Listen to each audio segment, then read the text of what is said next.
Yes, thank you for hosting me. I really appreciate that. My name is Dut Majak. Uh, by profession, IT. Mm. Actually, I'm a developer. Uh, I'm South Sudanese by national.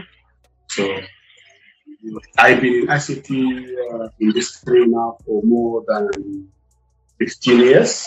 Uh, I've been working like in more than 7 or 8 countries during my experience in Emirates, Saudi Arabia, Syria, Sudan, South Sudan, and so on. So I've been in the field for so long time. That is what I can say about myself. Interesting.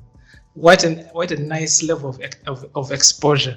So you've been mainly in the IT field, or what kind of businesses have you been running so far?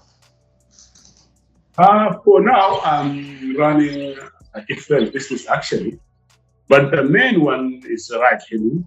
It's the right hailing that will take up all my time and all my effort. Right hailing apps. It's called Shilu Ana. That's the main business I'm running right now. Of course, we have others, but Shilu Ana is the one who put us in the map. Yeah, that's very true. Actually, I discovered Shilu Ana from Wodemaya's video. As when I got to look for Shilu Ana, I was like, wow, this is a nice, interesting project that is happening in South Sudan. Yeah, thank you. Dubai actually he has done for us very good.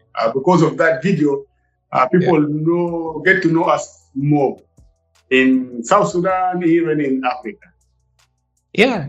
So that video was very interesting and very helpful. Yeah, amazing. So before we go deep into the topic of Shilu Ana, I would like to pick your idea or pick your thoughts on education. So do you think education is important, or people should just go right away and start doing businesses? What do you think about that? Okay. Education is important. Without education, you will not do things right.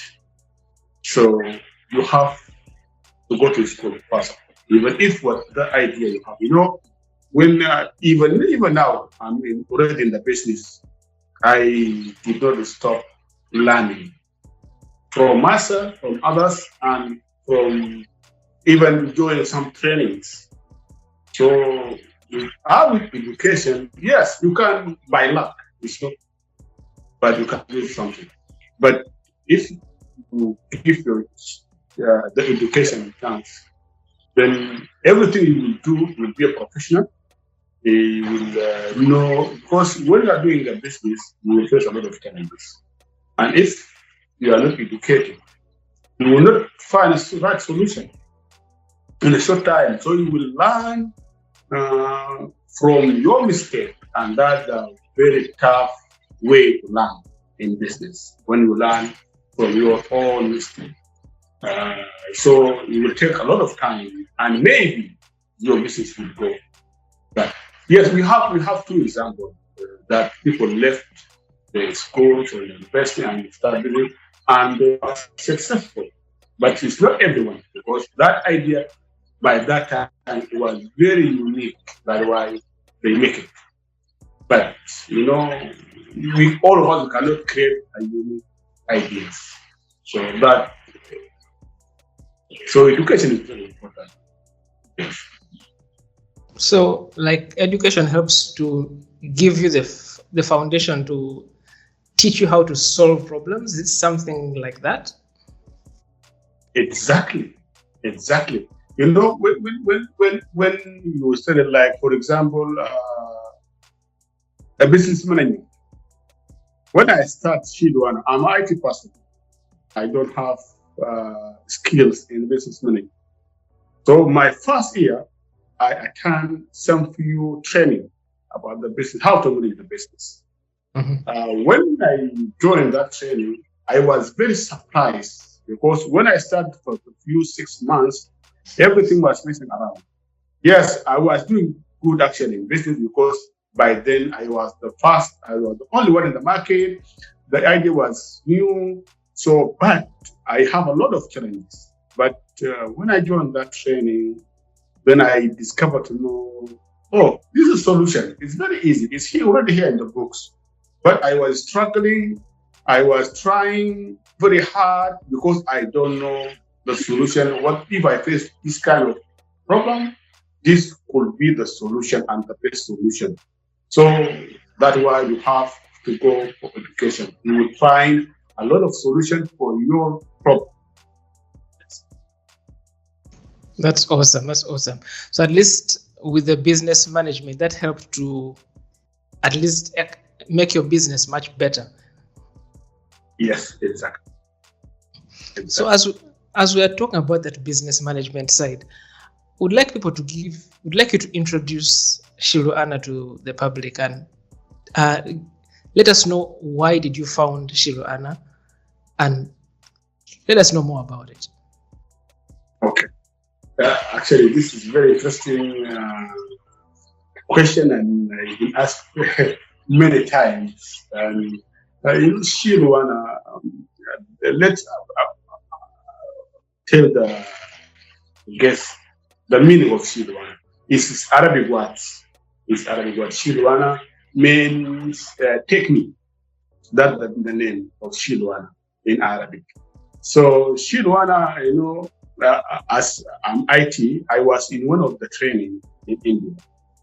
So during the break time, because that training was for professionals, IT, and from different countries around the world, not only from Africa. So during the break time, our host asked us to stay in a group of 5 people, 8 groups, so we can know ourselves, know our business, what we do, and this social network thing. So our group was only purely African. So when I introduced myself, I'm from South Sudan. By then, South Sudan was still new country. South Sudan now we have like 13 or 14, 13 years exactly since we got independent. So it was very interesting people to know I'm from South Sudan. So they start asking me a lot of things. As we IT, of course, we will talk only about IT thing. So they asked me if we have an online payment. I say no, we don't have that one. They asked me if we have a fiber internet. I say no, we don't have it. I ask if we have e-commerce. I say answer, we don't have it also. They asked me also if we have a ride-hailing company. I say also we don't have it. So one of the guys who was in the group, he was laughing very loud, and he said, "You guys, you have nothing. How do you live?" And it's right. This is the basic thing for any country, but we don't have it right now. So actually, when I go back to my hotel room, I feel pain. So I promised myself next time when I came to this conference, at least I have to have for this question, I have to have 1 year. So when I return back to my country, I do some research, what I can do as a person to make a difference. So when they ask, not me only, but they ask anyone else, because this question who faced me that by then, I'm sure there is also they will ask it to other of my colleagues. So, and we cannot depend only into the government to do everything for us. So during my side, I said I will do something that is easy, I can do it, and also in terms of the budget and so on, I will be able to pay for it. So as I'm a developer, I say, okay, I'm a developer. Then the best option is a ride-hailing app, because I can do it in my hand, and then I can ask few people, of course, to do for me other stuff. So that's actually how the company Shilu Ana found. So I started very quietly. When I reached the point that I will announce, I share with some friends. They say, no, this idea will not work. Why? Because of the internet. You remember one of the questions was if you have a fiber. And I say no. And the ride-hailing company need a good internet so people can use your application. So this was also a challenge for me to do that. But I say no, I can still do the idea. So this is how Shilu Ana come. And by the way, when I create Shilu Ana, it's not for a business purpose at all. I just make it to have one yes among that question people keep asking it. But later on, I find myself, oh, this is actually the business. Yeah. Wow. So that conversation was it was a tough conversation to ask you what solutions do you have in your country and they're not there in South Sudan. Oh, I even if it was myself, I would be forced to also create something. And I love that you have that entrepreneurship spirit to look for the problem and find the solution rather than complain, but find the solution. Exactly.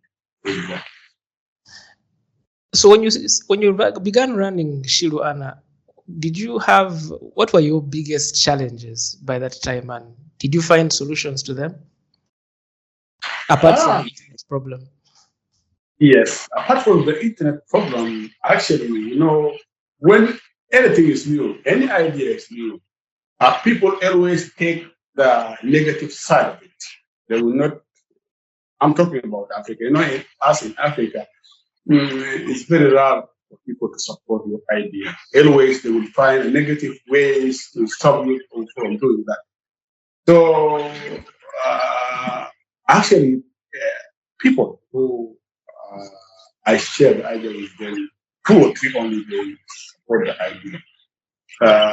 The challenge was, first of all, as I say, I was the first company. So the regulator by then, as we don't have it, it was challenging to give me a license because there's no one before me that ran a taxi haven, and it's new, and the regulation is not there, But the management of the National Communication Authority, but then the body who regulate that kind of business, they was very understandable. They give me the license. Was that was but it was solved in a very friendly way. 2 is, of course, of the internet. The internet is affecting our business in the past time, but we find a technical way to reduce or to accept our app, to accept that very weak internet. Later on, now is the improvement. There is many fiber company, a good internet in the country. So there's that challenge no longer there. This is 1. 2 was about the payment. Most of the people in Africa use cash. Yes, but in some countries, yes, they use the card and so on. So we try to, and the people who are coming from outside also, they use card. So the payment issue was actually challenging because of our banking, and by then we don't have any mobile money. So we can integrate the payment.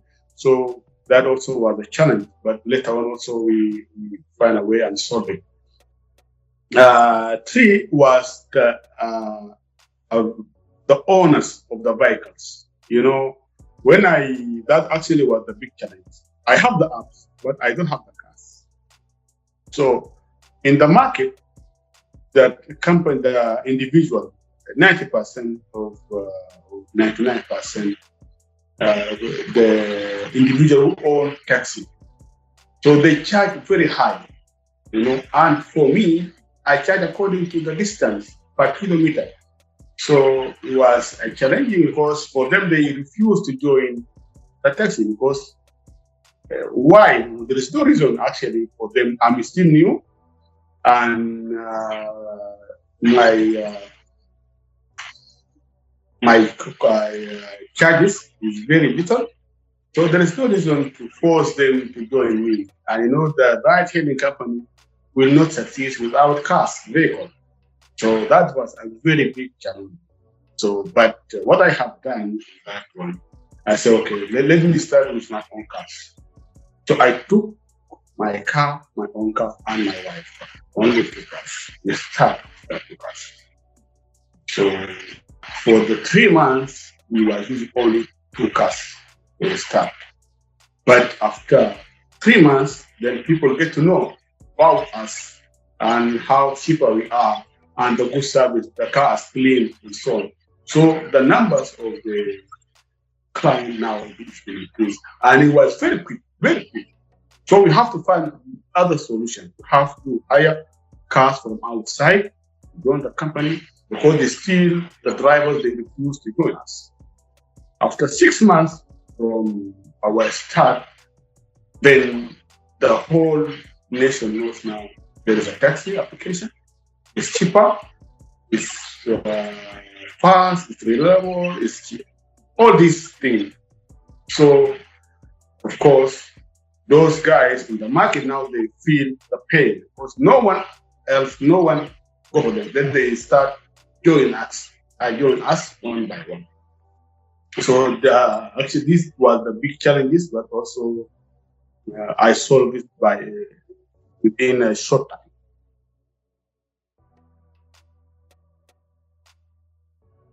Wow, that is worth a challenge because the ride-hailing business depends on having cars, and the ride-hailing people refusing to join is actually, I saw it as also a big challenge also here in Malaysia. When they had launched the ride-hailing platform, the taxi drivers were fighting the ride-hailing platform. They don't want to join. They want to be by themselves. They want to enjoy the profits fully.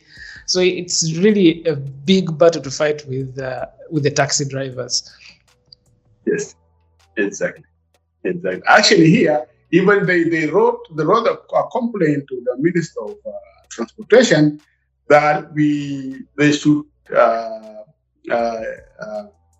not allow us to go to the airport.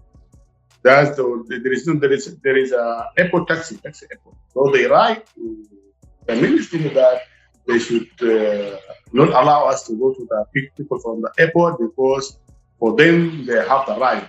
But the government say no, these guys pay the tax, have the right to do business everywhere. So now we are ready to go to the airport. Wow. So as of now, have you gotten competition from the taxi drivers themselves launching their own apps, or you are still the majority app player in South Sudan? Actually, in South Sudan, the funny thing, what happened, since we began 5 years ago, we got like 7 companies, the competition. Competitor was 7. But 6 of them now, they're out of the market. And only we remain, the last one last year. Last year, now we are only 2 in the market. Why? They try very hard to copy us. Remember, when I start the competition, I say, when I start Shilu Ana, was not for the business. My intention was not for making money at all. So the rules to apply to me, if you will need to make money from that business, you will not make it. Why? Because first of all, a lot of things I do it myself, free of charge. You as a businessman, or you like the idea and or you see how successful we are going, and you try also to do the same business, you have to pay a lot of expense because a lot of things they should be done by other people, other companies, other individuals. So that's the main problem. So they want to copy us, but if they try to find their ways, I'm sure they will make it. And they don't have that, they don't have that patience. So first of all, we go through a very tough time sometimes. we lose, but also we keep trying and find the solution how to get more money to the company. But some people, when you lose, you don't make profit for 3-4 months, then immediately you run out of the market. That's why 5 or 6 companies they start. Some of them when they stay for 2-3 months and they left the market. At least the current one now for the year is still in the market, and I like the competition. By the way, because the competition that made me to put more time in my business, find other ways, to be creative. If you don't have a competition in the market, then you will deliver the service, but you will not know the quality of the service you are delivering to the people. The time that someone is strong come in the market, he will keep you out of the market. So the competition, I like it, and it's good for my business success. Wow, that a real big congratulations on at least maintaining the number 1 level of ride hailing. It's really not easy. But the advantage of being the first, that you always, they have to first look at you before they proceed, because you're leading the step. So every advancement you make, then they have to replicate. So they have to wait for you to advance, which is a good thing. Exactly.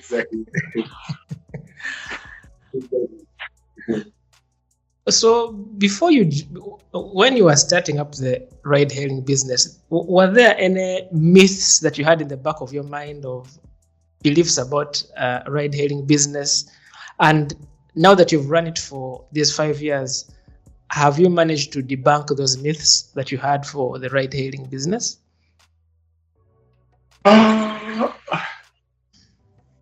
Is during that 5 years, of course,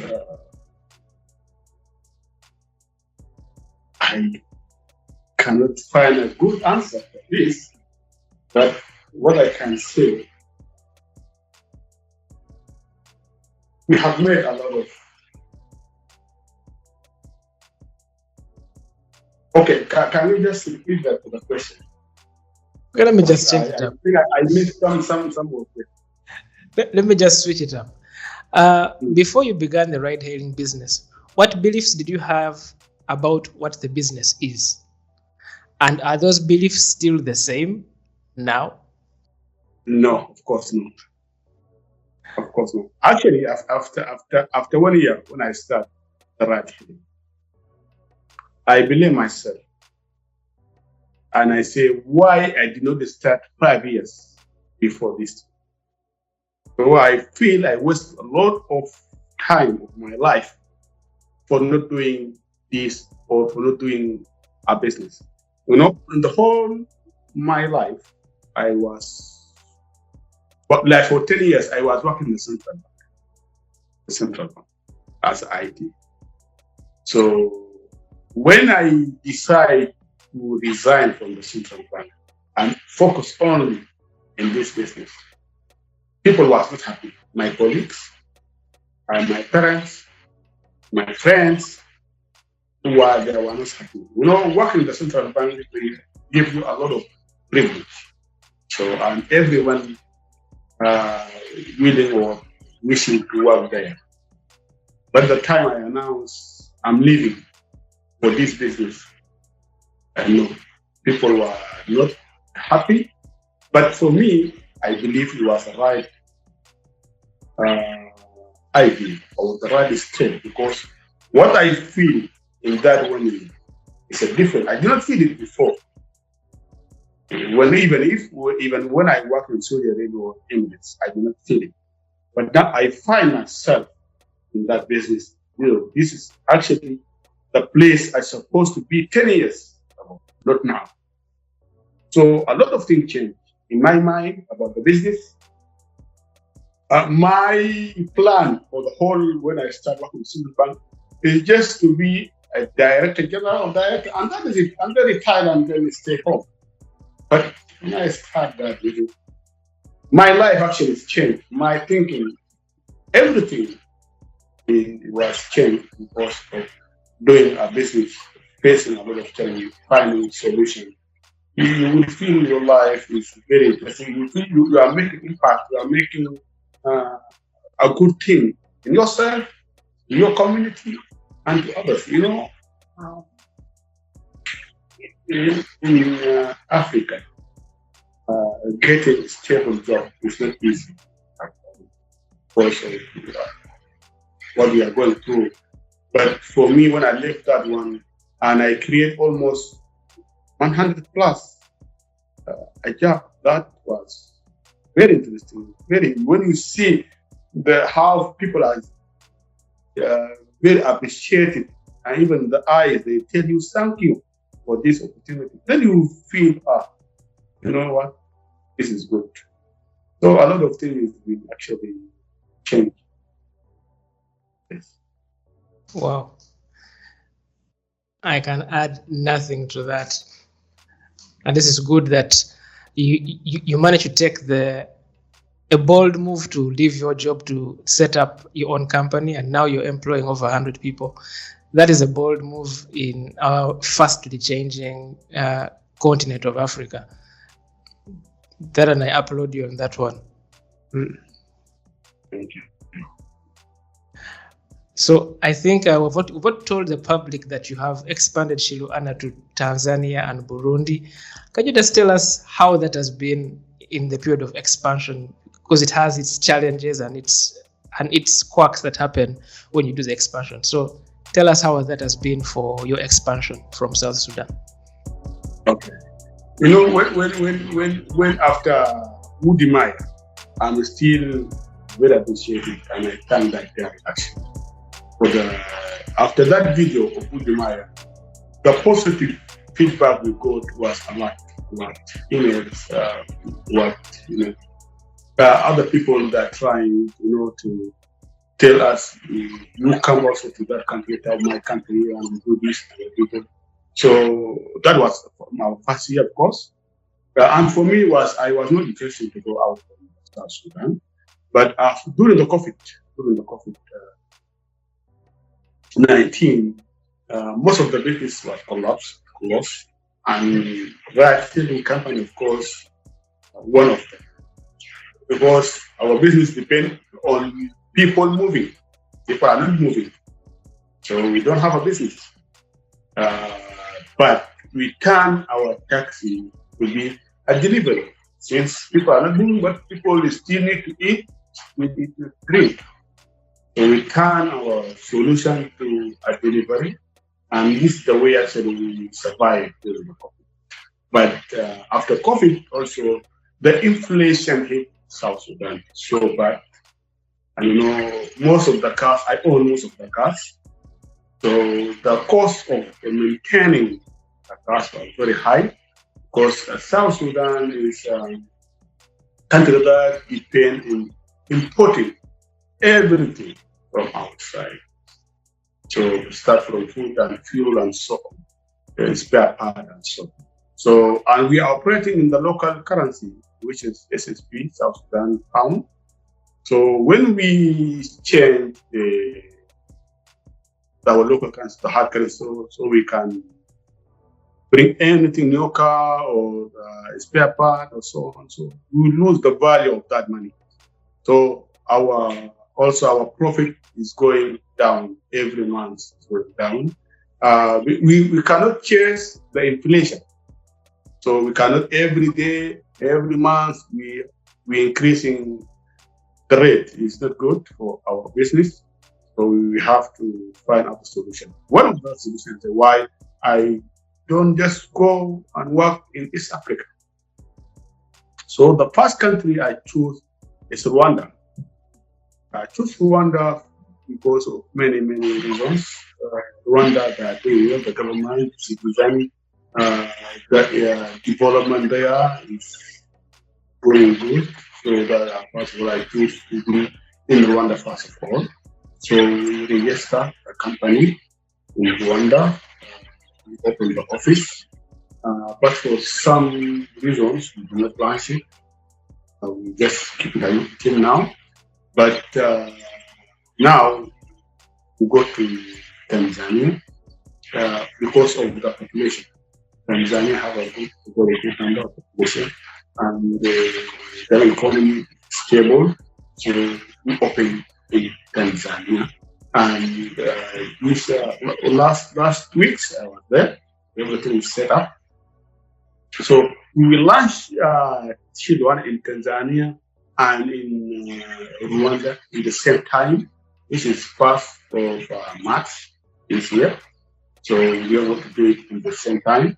And we are now doing some research in Uganda, Kenya, of course, Burundi will be one of the countries that we will do. So from the first and the second quarter, we want to cover the whole East Africa country. The whole East African country we have to cover in the first quarter and the second quarter. So we need Shilu Ana to be the first ride scaling up in East Africa countries. With the same name, the same technology, the same everything. And by the way, in every country we go, we have to make sure the local language, the apps have that local language. Because we African marketing company and we want to engage or to be with the local community, to feel this is their own apps. It's not something coming from elsewhere. That's why we decide before we go anywhere, the local language of that country should be in the apps. So everyone will use it and you have a lot of choice. So there is nothing will stop you from using Shilu. Oh, this is awesome.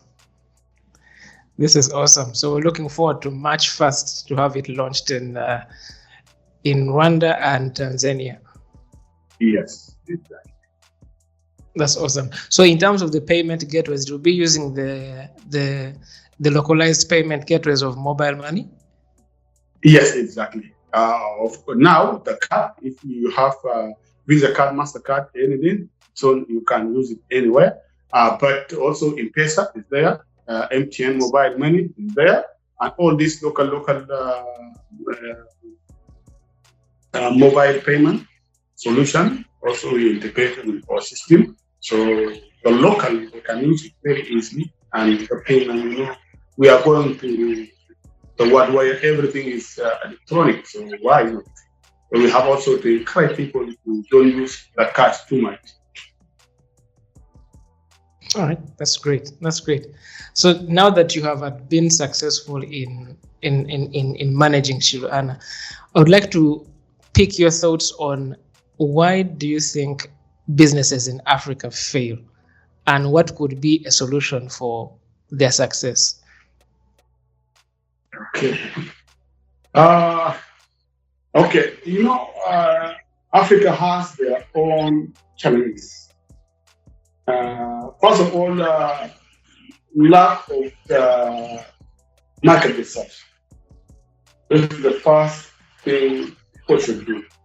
So you have to do your own research and understanding the target of that market and the customer, the competition that in that market. Before you launch your products, you have to understand this key. You have to understand the market, the customer demand, and you have to avoid a lot of things like the Google research is something, but sometimes we hire our own people to do research for us. So like I've been in Rwanda 7 months ago. So if now someone asked me to speak about Rwanda, I'm sure during these 6 months or 7 months, a lot of things will change. For example, the tax there is few days ago, there is a change in taxation. So I will give him the idea of the last year, which is totally wrong. So this is very important. You have to hire the right people to do for you the research, and also you to go and verify that research. When you are sitting in your office as a businessman, and I'm owning all this, and I have to depend on people. So you have to provide that information that the people that have done the research for you. And also the lack of financial management. I'm quite sure, but let me talk about the South Sudan in terms of the lack of financial management. Us in South Sudan, we are very, very, very close community, but very socialized. So your family will not separate their business from you. They see this is their own business. It's not your business. And they will misuse the money for that. So they don't care. It's a million today. So let us take 500,000 and do this and do that. So the lack of the financial management is actually one of the key that lead the business in Africa to fail. Because when they do not track the control of the expenses, do not have a clear and correct financial plan to avoid all these unnecessary things, so the business cause the will collapse. And also the lack of leadership and teamwork. There is some leaders, they act only like a boss. So they don't care about the people who are work under him. You know, to make a very good environment for your workers, your employee, is very important for the successful of your business. So if you treat them like animals, they will not put too much effort. They have to, not to fear you, to respect you before. When they respect you, they will do everything possible to do what is right. And when you are when they make things wrong, just don't try to blame and to put the failure of your business or that idea on them. Also, you have to take that responsibility. Say, yes, we have done this thing. We, not you. We have done this wrong. Let's share our ideas on how to follow and how to get out from here. So the lack of the leadership and the teamwork also is one key of why the business in Africa fail. And those who are excellent actually in the work, there's people always, they need to take the whole credit. So people will say, oh, Mr. X is very expert in this one. So they will try to do the work alone. Even if they're overloaded, also they will try because they need the credit to be on them only. Also, this is one. So if you find an employee like this, yes, he's very expert, but he likes to work alone, try in a very good way, a very soft way to let him engage other people in the work. So working with the team is actually one of the key that for the any business to be successful. So also this one, lack of the business team also, this is one. This is what I can say. And very important, again, I have to say the environment. If you do not make a good environment in your company, you are not going anywhere. Yes, people are looking for money, but also people are looking for a very good work environment. Yes. Very powerful. So what I can mainly pick from you is number one is the failure to do effective research is one, and two, the things which are mainly in line with your company, which is leadership and company culture. So not creating the right company culture that will maintain the work, the team that you've brought on, and also having leadership that only focuses on I'm the best, and rather than looking at your team being the best. So those are things which I see which would cause a very big challenge which would cause many companies to collapse within our. Interesting. So as we have finished talking about all the serious stuff, let's imagine that you are 19 years old. What would be the best advice you would give your 19-year-old self based on the experience you have now? Okay. This actually can be applied maybe for the IT and for my own experience. After I graduated, I was trying very hard to know everything in IT. So I'm trying to be a good developer. I'm trying to do good in network. I trying to be a good in database. I trying to be a good in everything related to my field, which later on I discovered is wrong. To be good in one is better than to be somehow good in 10. So if I'm still in that age, I'm quite sure for now, my skills in developing was, if I focus only in development, it was very different, excellent, I can say. So this one. Two, you have to follow one dream. The dream that you have that passion on it, you have to follow it.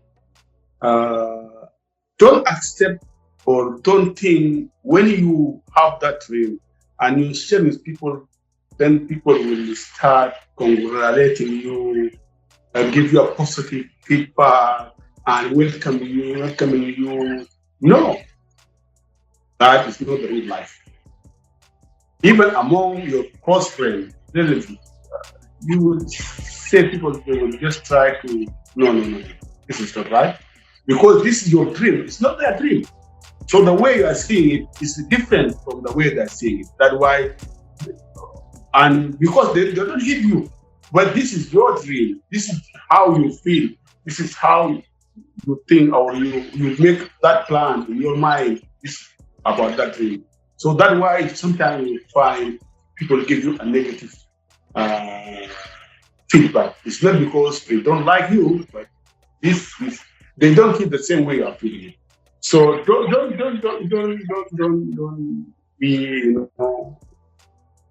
feel bad when you find like this feedback. Just take it and try to go ahead and follow your dream. So and of course the knowledge is very important. It's a key. It's a key in every successful business. The knowledge. You have to acquire the knowledge. You have to read. In your free time, I know you will say, I'm busy, I'm doing this. No, you are not busy. That's why you think you are very busy. You cannot find a way to read books or to do whatever. No, you are not busy at all. You have to find for yourself a time to read. Because knowledge is the key for you to success, for you to achieve a lot of things. Without knowledge and learning, you can not do anything. So, and of course, you have to listen to the people who are before you in that business, or seeking advice. That not means you are not capable to do that. No, but it's better to learn from other people's mistake than you learn from your own mistake.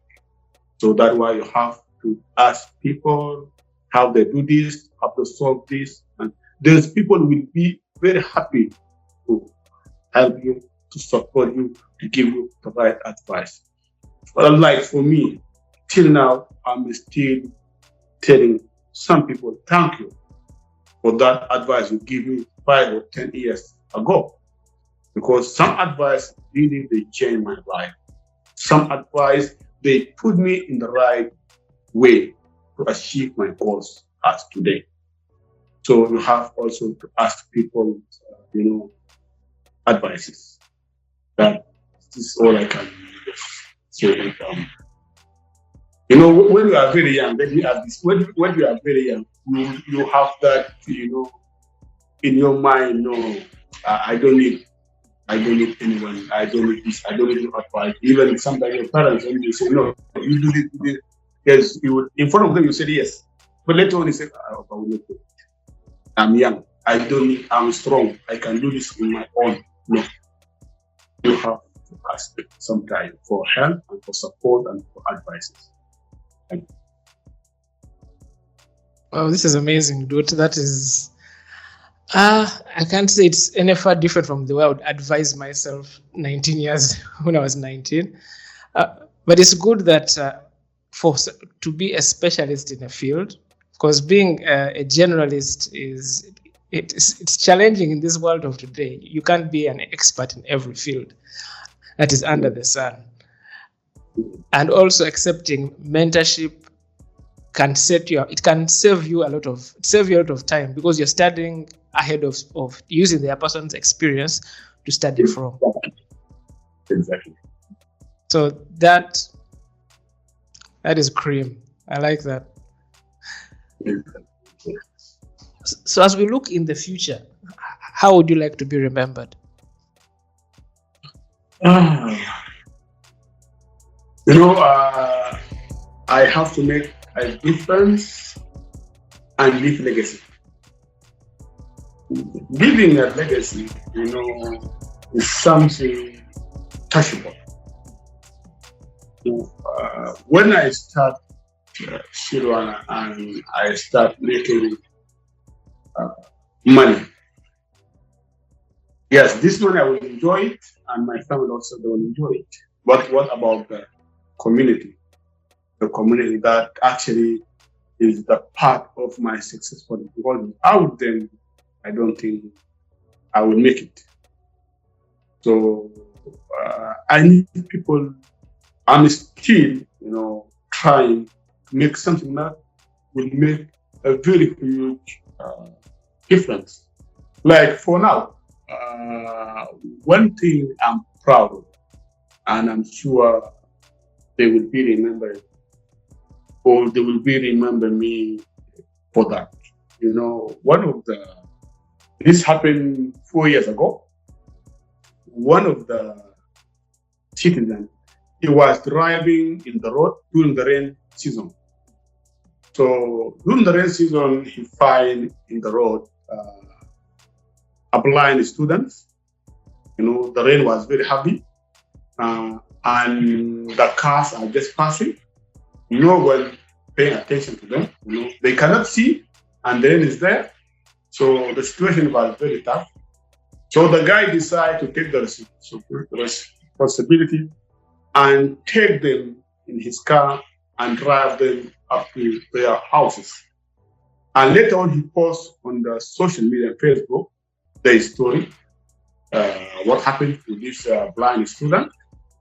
And it was very sad to see these people are suffering during the rain season, and no one can just help them, even if they are going in the same direction, and if they still just avoid them. So I take the decision. I call the guy and I send him a message. I say, you know what? You come to our office and let's find a way to help these guys. Yes, you help them today, but what about tomorrow, after tomorrow, next month, next year? Maybe they will not get help. So he came and we go to the school. Since then, I offer them a free transportation. If they 25 students, blind students, are living in different areas in Juba. So we provide them a free transport for the whole year. We're taking them from the houses to the schools, and we're taking them from the school back to the houses. The way their parents looking at us was very good. I feel very good. And then, after 1 year, when I was just keep doing the same, people start talking. And other customers, even they mentioned, we are taking your company when we have a competition in the market. They say, we are choosing your company because we know our money will go and help these valuable people, the students. So now that when we are doing, actually is the reason for us, for some customers to join and use our application because of that reason. So this is actually one of the things I'm sure quite sure people they will keep and will continue doing the same for them until they reach the university or whatever. So also I will find also I'm sure I will find also other people to give them people that need really help to give them that hand. So to live like this legacy is not easy. As it would not cost us too much, but for them it was a big challenging, and it was good. So I need to be remembered like this. I don't want to be remembered like the person has money. No, I want to be remembered. I have make some difference. I have made some impact in my local community or everywhere I work. So this is the first rules I set when I go to any country, like for the person who will manage Shilu Ana in Tanzania, the manager country. I say, look, we are from the community and to the community. So we have to engage with the community. So we are not just doing a business. No, we have to be part of that community. So anything you see in the community or we can help in a different way, immediately without even consulting, we have to be part of it. Because this is our community. The business, that business should help actually the community. What the benefit of the business if you are just making money and running away, enjoying yourself? You have also to give payback for your community. That's what I can say. This is the way actually I like people to remember. Wow, that is that's quite very touching. And I'm thankful that you managed to reach out and help the visually impaired children, at least help and give them transportation. That's really something awesome that you've done, and I'm thankful for the fact that you want to be remembered as a person who has had a positive impact in the community, which is very rare to find in the days that we're living in. And I really thank you that your mindset is in that direction, and that is something that is really worthwhile. And we need more people like you in the world, at least to make it a better, brighter place to be in. Thank you. Thank you so much. You're welcome. So as we are winding up this discussion, what would be your final remarks as we close the podcast? Okay. My final remarks. First of all, I have to give you a very kind words. To be with you is one step ahead, and this will, of course, make other people to know about us, about our services, and so forth. So thank you for that opportunity. My first remark actually is good for the youth in Africa, especially in Africa. Africa is still need a lot of work, need our attention. So there is a lot of opportunities, a lot of things that can change your life and your family life financially. What you need only is, we have a lot of problems. When you have a problem, that means if you provide a solution, you will make money out of it. So in your local area, in your village, in whatever, please don't depend into the government too much. Don't wait for the government to solve everything. Do take the step. Do what is necessary to help yourself and your community.